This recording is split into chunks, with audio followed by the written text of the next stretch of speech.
कार्यक्रम के प्रायोजक हैं डिस्कवरी आउटडोर्स। सह प्रायोजक हैं JK 401 सुरक्षा धान बीज लगाइए, BPH और ब्लास्ट से सुरक्षा पाइए। नौमिनी गोल्ड अनोखी तकनीक है जापान की। अन्नदाता अन्नदाता अन्नदाता नीत तुम्हारा अन्नदाता, पग पग पर है संग तुम्हारे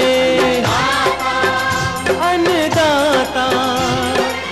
लहू किसानों का बन के पसीना सींचता है धरती का सीना, मेहनत का तेरी हक दिलवाने, नई तकनीक नई खोज बताने।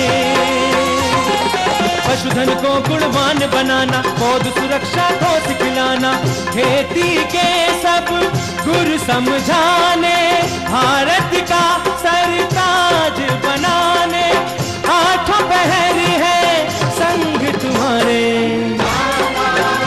अन्नदाता अन्नदाता। नमस्कार, मैं शालिनी आप सभी दर्शकों का अन्नदाता कार्यक्रम में स्वागत करती हूं। हर रोज की तरह कार्यक्रम में हम लेकर के आते हैं खेती बाड़ी से जुड़ी हुई बहुत सी लाभकारी जानकारियां। तो चलिए सबसे पहले देखते हैं कि क्या है विशेष आपके लिए आज के कार्यक्रम में। ग्लैडियोलस की फसल से लाखों की आय ले रहे किसान का अनुभव।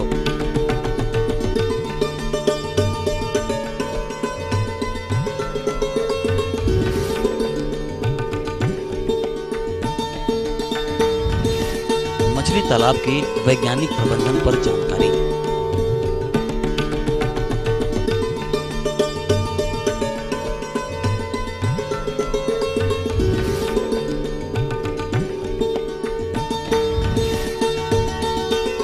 पपीते के पौधों की देखरेख पर तकनीकी जानकारी।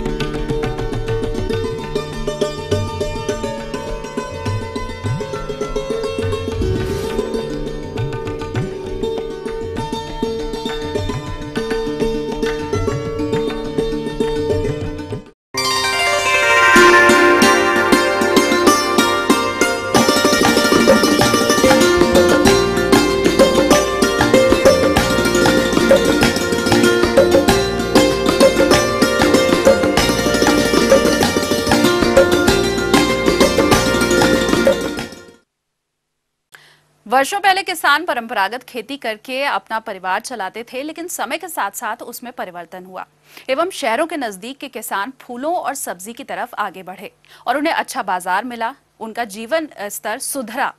हमारे समाज में फूलों की महत्ता बढ़ी और दैनिक जीवन में उपहार एवं शादियों आदि में फूलों का चयन बढ़ा, किसान और खुशहाल होने लगा। तो आज हम आपको लेकर चल रहे हैं ग्राम कुर्मीखेड़ा जनपद उन्नाव के एक ग्लैडियोलस फूल उत्पादक किसान पटेल साहब के पास, जो इसकी खेती करके सफल हैं। तो सुनते हैं उनकी कहानी स्वयं उन्हीं से। मैंने फूल की खेती की है उद्यान विभाग के अनुसार, उसमें जो है उद्यान विभाग से छूट पे ये मुझे बीज मिला हुआ है और इसकी बुआई मैंने जनवरी को की है। ये इसका एरिया करीब 1 एकड़ का एरिया है, करीब 40,000 बीज लगता है। ये 65 से 70-75 दिन में मेरा फूल निकल कर। जैसा कि प्रति एकड़ 40,000 कंदों की इन्होंने रोपाई की थी, जिससे उपज के रूप में 40,000 पुष्पदंडी प्राप्त हुए। यदि 1,000 पौधों की मृत्यु दर मान लें तो भी इन्हें कुल उपज के रूप में 39,000 पुष्पदंडी प्राप्त हुए। इस फूल का आज की कीमत के हिसाब से 8 रुपए प्रति क्षण का रेट है इस वक्त। इस हिसाब से 39,000 पुष्पदंडियों से इन्हें कुल आय 3,12,000 प्राप्त हुआ। 1 एकड़ में तकरीबन बीज खरीद करके बोने तक का खर्चा जो वो करीब 1 से 1.25 लाख रुपए आता है।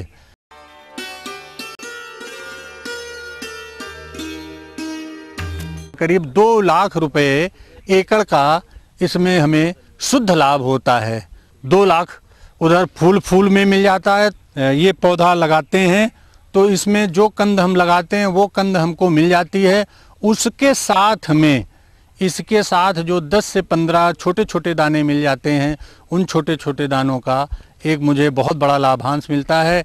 इसमें फूल हम अलग बेचते हैं, इसका कंद जो हम गाड़ते हैं, जो पैसा लगाते हैं, जो धन लगाते हैं, वो मुझे वापस मिल जाता है। उसके एवरेज में ब्याज के रूप में इसके छोटे छोटे कंद जो होते हैं, जो हम 2 साल बोने के बाद में इसके 10 गुना पैसा ज़्यादा कमा सकते हैं। किसान भाइयों, इसको लगाने से पहले खेत की तैयारी के लिए 6-7 बार इसकी जुताई की जाती है और अच्छी तरह से इसमें 2 से 3 ट्राली गोबर की पांस डाल करके उसके बाद में लगाएं। डीएपी और यूरिया डालें तो 15 केजी से 20 केजी एकड़ ही डालें और अच्छी तरह से मिट्टी में मिला दें, जिससे आपका फूल अच्छा और साफ। अगर गोबर की पांस डालते हैं तो एक प्रकृति की गोबर की पांस की खाद का खूब अच्छा सा फूल आपका आएगा और अच्छा आपको पैसा मिलेगा। लगाते समय किसी बीज को भी 2-3 सावधानियां होती हैं। एक तो मेड़ रो से रो लगाएं, जिसमें सिंचाई करने, गुड़ाई करने और फूल काटने में आपको सावधानी ना हो, आराम से फूल काटा जा सके। दूसरी चीज़ ये है कि खेत में टहल करके संपूर्ण खेत में देखा जा सके कौन सा कीड़ा लग रहा है, क्या लग रहा है, वो अच्छी तरह से देखा जा सके। सिंचाई के समय किसी तरह की हवा आती है तो लाइन से लाइन लगने में हवा बीच से क्रॉस हो जाती है, आपका फूल गिरेगा नहीं, आपका नुकसान नहीं होगा और आपको प्रॉफिट अच्छा मिलेगा। जहाँ तक अन्य देख रेख की बात है, गर्मी के मौसम में फूल आपका कई बार सिंचाई करनी होती है, फूल आपका खराब ना हो सके, इसलिए इसमें कुछ किसान ऐसा करते हैं कि 4 लाइनों के बाद में 5वीं लाइन ढैंचे की बो दी जाती है, जिससे ढैंचा ऊपर निकल जाता है तो उस फूल के ऊपर छाया बनी रहे, धूप प्रकाश ना पड़े, फूल आपका कलर खराब ना हो, देखने में अच्छा रहे, छाया में फूल का रंग नहीं फेड होता है, जिससे आपको मंडी में लाभकारी। और जहाँ तक कटाई और बाज़ार भेजने का बात है, वहाँ पर बाहर भेजना होता है तो नीचे के एक फूल जैसे इस तरह से ये निकल रहा है, केवल कलर दिखाई देने लगे तब उसको काट करके आप पैकिंग करके भेज दें।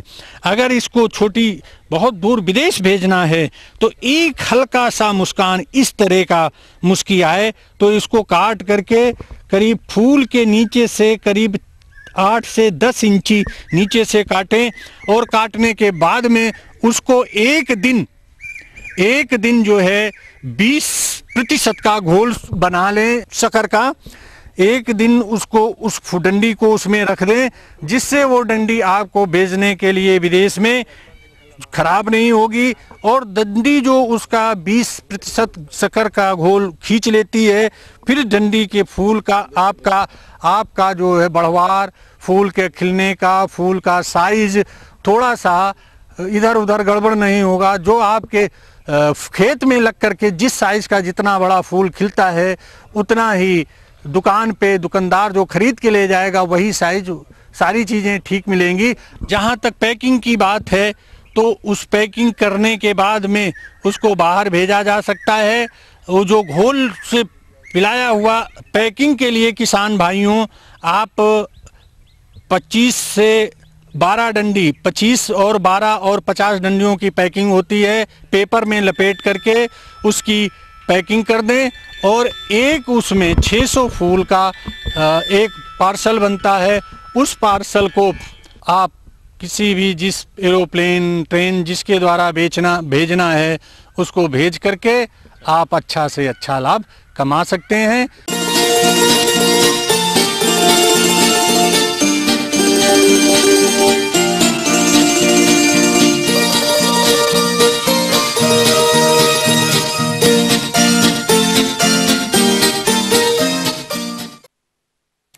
कृषि से व्यवसायों के अंतर्गत मत्स्य पालन से बहुत से किसान जुड़े हुए हैं और आशातीत लाभ भी ले रहे हैं। आगे भी आप इन तालाबों से अधिक लाभ लेते रहें। इसके लिए तालाबों की देखरेख किस तरह से करनी है, आइए जानते हैं कृषि विज्ञान केंद्र हैदरगढ़ बाराबंकी के डॉक्टर GD निगम से।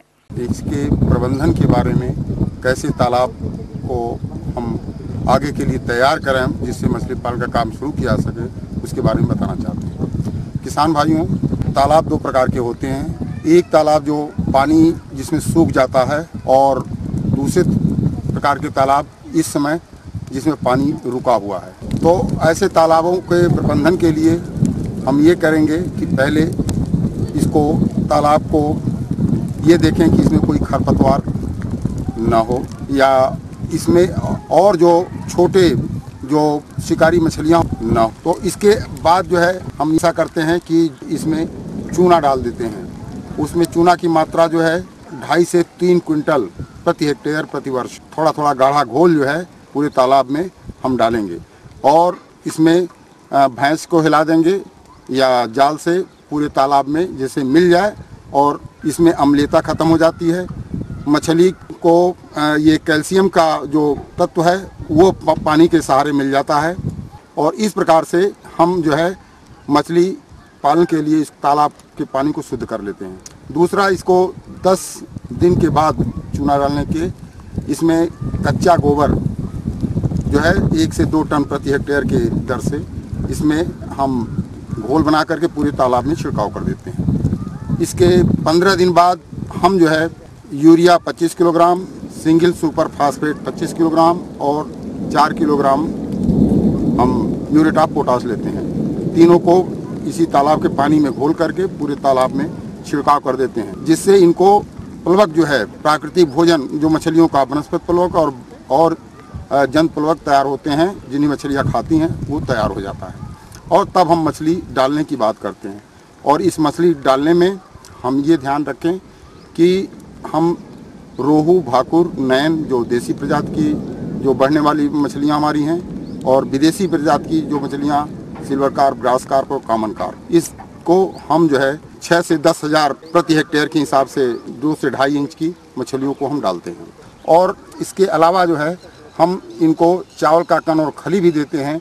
ये जब मछली के बच्चे हमारे जब डाल देते हैं उससे 2-3 दिन बाद जो है उसको मछलियों को पकाना पड़ता है और परिपूरक आहार के रूप में हम 2% से 3% के बीच में हम मछली के भार के वो चावल का कन और खली जो है प्रतिदिन उनको देंगे।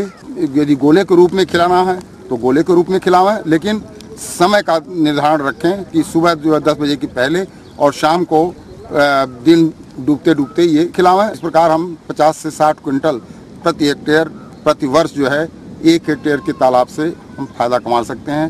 हमारे किसान भाई चाहें तो इसके साथ पशुपालन, मुर्गी पालन और बत्तख पालन, सूकर पालन भी काम कर सकते हैं, जिससे उनके विष जो उनकी विष्टा होता है और मलमूत्र होता है वो इसमें खाद के रूप में काम आता है।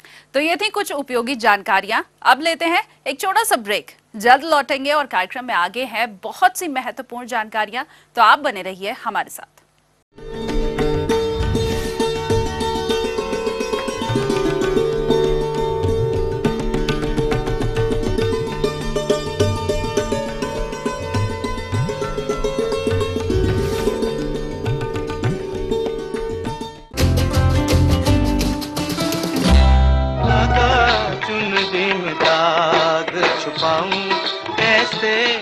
वो रूहानी लफ्ज जो आज भी हैं जहन में।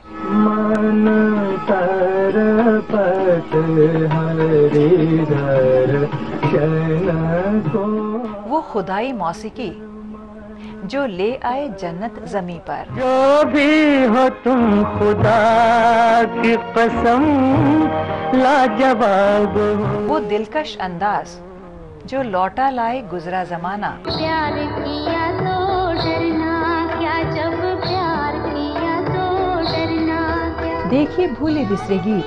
डरना क्या, जब प्यार।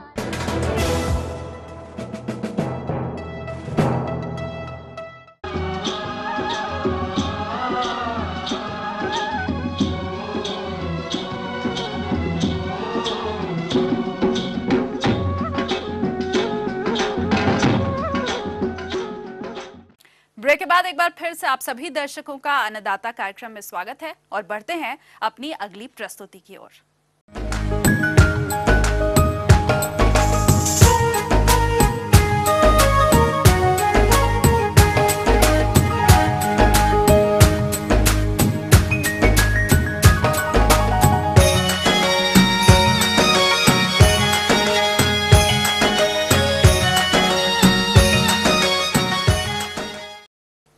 फलों में पपीता के महत्व को आप सभी जानते हैं। किसान भाइयों, अगर आपने भी पपीता की फसल ली है तो फलों की अच्छी गुणवत्ता और प्रति पौधा अधिकतम उपज के लिए पौधों की उचित देखरेख पर ध्यान दें। देखरेख में अगर लापरवाही होती है तो पौधे में विभिन्न प्रकार की बीमारियों का प्रभाव हो सकता है और उपज प्रभावित होती है। इसीलिए पपीते के पौधे की देखरेख किस तरह से करें, जानते हैं एक विषय विशेषज्ञ से। किसान भाइयों, आज अपन बात करते हैं कि पपीते के उद्यान की देखभाल कैसे करें। ऐसे में पहले बात ये ध्यान में रखनी है हमें कि हमारे बगीचे में नमी बनाई रखें।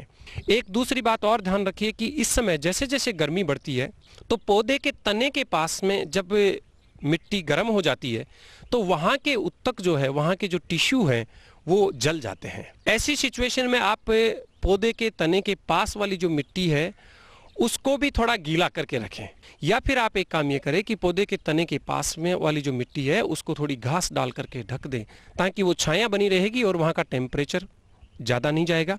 पपीते को पोषण की बहुत आवश्यकता होती है।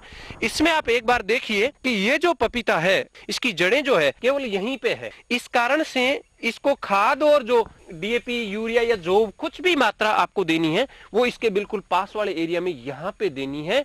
और जड़ तंत्र छोटा होने के कारण से इसको बार बार खाने की आवश्यकता पड़ती है।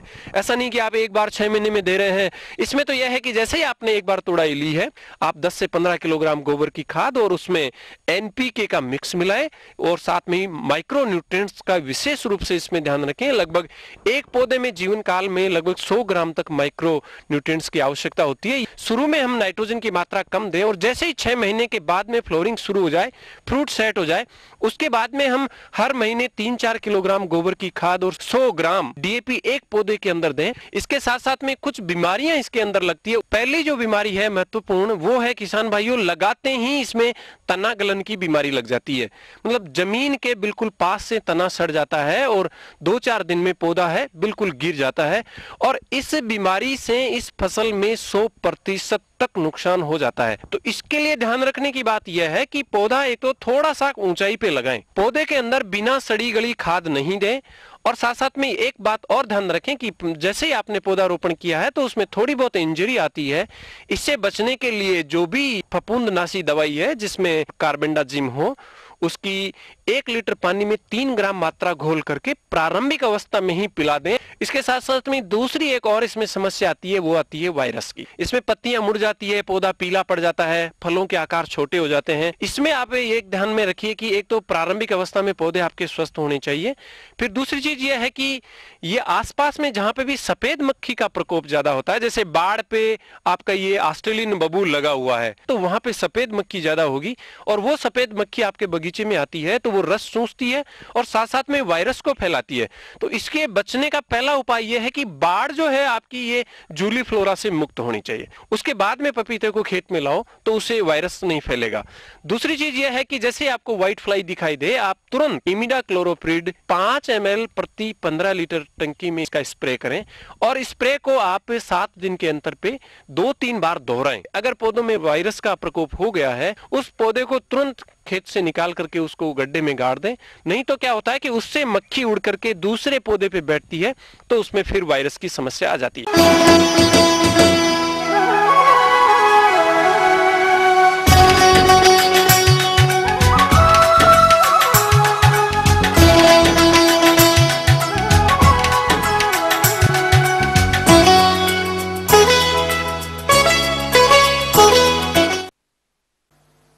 खरीफ के मौसम में बहुत से किसान भाई प्याज की खेती करते हैं और जो किसान भाई इसकी खेती करना चाहते हैं उन्हें अभी से ही प्याज की नर्सरी तैयार करनी होगी। तो किसान भाइयों, आप इसकी कौन कौन से किस्मों का चयन करें और नर्सरी तैयारी में किन किन वैज्ञानिक प्रबंधनों को अपनाएं, इसकी जानकारी दे रहे हैं एक विषय विशेषज्ञ ML यादव। तैयार करने के लिए प्याज के बारे में हमको पहला ये देखना चाहिए जहाँ पानी नहीं लगता हो वैसे स्थान का चयन करना चाहिए और साथ साथ वहाँ पर सूर्य का प्रकाश भी 6-7 घंटे कम से कम जाए, ये भी ध्यान रखना होगा। तीसरी चीज़ होती है कि जो सामान्य हमारा ज़मीन का लेवल होता है उससे करीब करीब आधा फीट हम ऊंचा रखते हैं जिससे पानी नर्सरी में किसी तरीके से लगे नहीं है, वो ड्रेन होता रहे। ये चीज़ें 3 बातें जो हैं उनका जगह का चयन करने के लिए हम ध्यान रखते हैं। बरसात के मौसम में उस हिसाब से एग्री फाउंड डार्क रेड सबसे बढ़िया वेराइटी पाई गई है और उसका यहाँ तक अनुभव कि अगर उसमें आधा फीट तक पानी उस समय के लिए लग भी जाता है और या तेज़ वर्षा होती रहती है कई घंटों तक और पानी निकलने की व्यवस्था अगर है तो ये प्याज अच्छा उत्पादन देती है। इसलिए अभी हम किसानों के लिए यही सुझाव दे सकते हैं कि उनको एग्रीफॉर्म डार्क किस्म का ही चयन करना चाहिए। अब रहा सवाल आपको कितने क्षेत्रफल में लगाना है फसल को, उस हिसाब से लगभग 3 मीटर लंबाई और 1 मीटर हम चौड़ाई रखते हैं, जिससे हमको क्यारी के अंदर खरपतवार आदि निकालने के लिए नहीं जाना पड़े। और फिर जब हम ये एरिया का मार्क कर लेते हैं और फिर उसको अच्छी गुड़ाई करके, गुड़ाई करने के बाद जो है उसमें से कोई खास खरपतवार वगैरह हो, उसमें कंकड़ वगैरह निकाल देना चाहिए। फिर ज़मीन का जो है वो ट्रीट कर देना चाहिए। जैसे आजकल हम लोग जोर देते हैं कि बीज का उपचार होना चाहिए फंजीसाइड से, वैसे ज़मीन का भी उपचार होना चाहिए। तो हम उन दवाओं को जैसे है जीरम है, थीरम है, कैप्टाफ है, वेविस्टीन है, इनमें से कोई एक किसान भाई जो उनके पास हो उनमें से 7 से 8 ग्राम दवा प्रति स्क्वायर मीटर के हिसाब से हम मिट्टी उपचार करने के लिए प्रयोग में ले आते हैं। फिर आपको जो बीज बोना है 10 से 12 केजी बीज लगता है, आप 15 केजी तक बीज रख सकते हैं बरसात के मौसम में, क्योंकि इसमें जर्मिनेशन की समस्या होती है या जमने के बाद भी कुछ पौधे बर्बाद हो जाते हैं, इसलिए थोड़ा सीड रेट ज़्यादा रखना चाहिए। और उस बीज को भी 2 से 2.5 ग्राम जो मैंने पहले दवा बताया जीरम, थीरम, कैप्टा, वेविस्टीन, उनमें से कोई एक दवा 1 किलो बीज को उपचारित करने के लिए पर्याप्त होती है।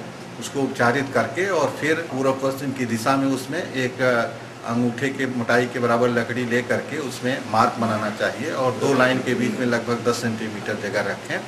बीज बोने के बाद उसको वर्मी कंपोस्ट हो या 3 संबंधी 1 के अनुपात में सड़ी हुई पत्तियों की खाद और बालू मिलाकर के उसमें बीज बोने के बाद उसको फिर ढक देते हैं और इसके बाद फिर समतल करके उसको इसके ऊपर पुआल वगैरह ढक देना चाहिए, जिससे नमी ऊपरी सतह तक बना रहे। अब बात आती है कि वो जब तक जर्मिनेट नहीं करता है तो हमको बराबर उसको देखना चाहिए। अगर पुआल के नीचे नमी सूखा दिखाई पड़े तो आपको हजारे से पानी दे देना चाहिए बगैर पुआल को उठाए हुए, और जब अंकुरण हो जाए तब फिर पुआल को हटा देना चाहिए और फिर उसमें आवश्यकता अनुसार अगर वर्षा हो गई तो पानी देने की जरूरत नहीं, अन्यथा सिंचाई देना चाहिए।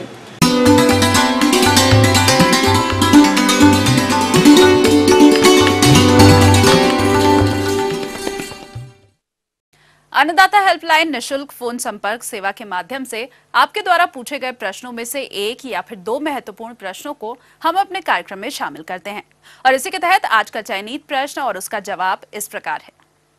निःशुल्क अन्नदाता हेल्पलाइन में आज हमने जिस प्रश्न को शामिल किया है उसे पूछा है मंगवा बलिया के मितेश राजभर ने। आपने बरसात के मौसम में मुर्गियों की देखरेख पर जानकारी चाहिए। अक्सर ये देखा जाता है कि फार्म के चारों तरफ बड़ी बड़ी घास और जहाँ भी गड्ढे रहते हैं उसमें बरसात का पानी भर जाता है। घास में, गड्ढों के पानी में बहुत सारे कीड़े मकोड़ों के लार्वे, कीड़े मकोड़ों का प्रकोप सा आ जाता है, जो कि मुर्गियों में भी उत्पादन क्षमता और उसमें असर करते हैं। साथ ही जो दूसरी परेशानियां आती हैं वो आती हैं, एक नमी का वातावरण बन जाता है और मुर्गियों फ्री रेंज पद्धति में, चारण पद्धति में पालते हैं खुले, उसमें व्यवस्थित रूप में मुर्गी डीप लेटर पद्धति में मुर्गी पालन करते हैं, जिसमें बिछावन का प्रयोग किया जाता है। बारिश में नमी के कारण ये अक्सर गीला हो जाता है और जब नमी की मात्रा बढ़ जाती है लिटर मटेरियल में, बिछावन में, तो ये मुर्गियों में कई बीमारियों को जन्म देता है। अतः किसान भाइयों को मुर्गी घरों में जो लिटर है उसमें ये ध्यान रखें ज़्यादा नमी ना हो पाए। लीटर को बराबर उलटते पलटते रहते हैं कि सूखा रहे कुन्नी, उसमें चूना हुआ, बुझा हुआ चूना मिलाते हैं, या अगर गीला फिर भी हो जाए तो कुन्नी को फिर बदल देते हैं। जो छप्पर है, जो एस्बेस्टस शीट है, बारिश के पूर्व यदि कोई टूटी है एस्बेस्टस शीट खराब है तो उसको बदल दें, नहीं तो उनके जितने भी छिद्र हैं उनको उचित रूप से बंद करें। दूसरा जो सबसे कारगर उपाय है कि जो जालियां हैं जहां से हवा का आवागमन होता है, तो पहले ही जब एक मुर्गी पालक घर बनाता है तो छज्जे को 4 फीट बढ़ा देना चाहिए छप्पर से नीचे, ताकि बारिश की बौछार का पानी घरों के अंदर ना जा सके। दाना के अवयव जो इंग्रेडिएंट्स हैं, मक्का, ज्वार, बाजरा या खलियां जो लाएं, उनका रख रखाव इस तरीके से होना चाहिए कि उनमें फफूंद ना लगे, फंगस ना लगे। ये बरसात में ध्यान देने योग्य बहुत ही महत्वपूर्ण बात है। जब भी गोडाउन में, फीड गोडाउन में इनको रखें तो पटिए के ऊपर रखें और से बिल्कुल सूखा हुआ दाना या दाना अव्यय खरीदें। इसी तरह एक जो सबसे बड़ी समस्या आती है वो आती है स्वच्छ साफ पानी उपलब्ध करा पाना। बारिश में अक्सर करके पानी का स्तर बढ़ जाने के कारण जो पानी में है खनिज लवण और इनकी मात्रा कम हो जाती है। माइक्रो ऑर्गेनिज्म है, तरह तरह के जो कीटाणु हैं जो बीमारी के कारक हैं, उनका स्तर पानी में बढ़ जाता है। क्लोरीनेशन पानी का करना, तो इसमें ब्लीचिंग पाउडर 5 ग्राम 1000 लीटर पानी में डाल के यदि उसको ओवरनाइट तक रखें और फिर वो पानी दूसरे दिन उपयोग करें तो उसमें ये देखा गया है कि वो कीटाणु रहित हो जाता है। तो इस तरह से स्वच्छ पानी देना चाहिए। यदि इन सभी चीज़ों का किसान भाई बरसात के मौसम में ध्यान रखते हैं तो मुर्गियों की उत्पादन क्षमता को बनाए रखा जा सकता है और उनसे अच्छी बढ़वाल ली जा सकती है और अच्छा उत्पादन पैदा किया जा सकता है।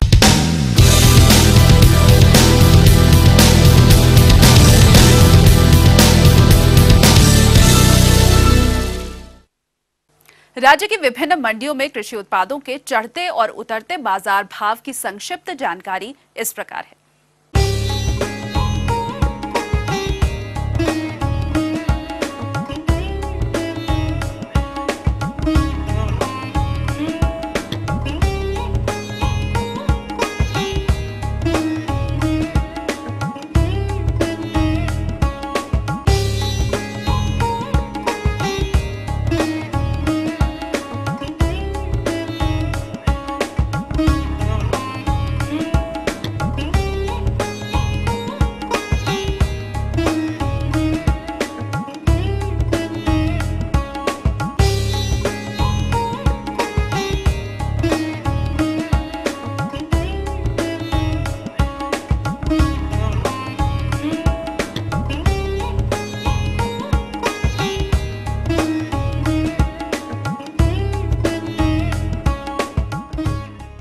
हम ये उम्मीद करते हैं कि आज का कार्यक्रम आप सभी दर्शकों के लिए उपयोगी रहा होगा। किसान भाइयों, अन्नदाता आपकी सेवा के लिए संकल्परत है। कृषि संबंधित समस्या और सुझावों के लिए आप हमें इस पते पर संपर्क कर सकते हैं। प्रोड्यूसर अन्नदाता, ETV, Uttar Pradesh, Uttarakhand, Ramoji film city, Hyderabad 501512। साथ ही आप हमें ईमेल भी कर सकते हैं। हमारा ईमेल आईडी है annadaata.up@etv.co.in। इसके अलावा आप हमें निःशुल्क हेल्पलाइन नंबर 180042540885 पर शाम 5 से 6 बजे के बीच संपर्क कर सकते हैं। और आइए अब देखते हैं कल दिखाए जाने वाले कार्यक्रम की मुख्य झलकियां।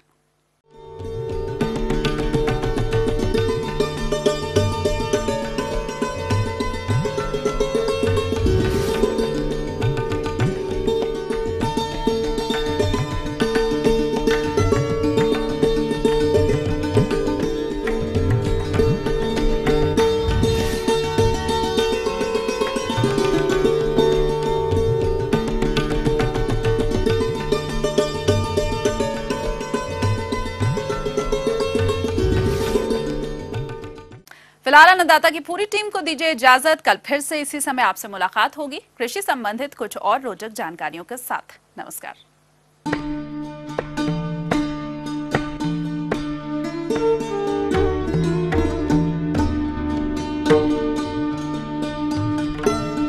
इस कार्यक्रम के प्रायोजक थे डिस्कवरी आउटडोर्स।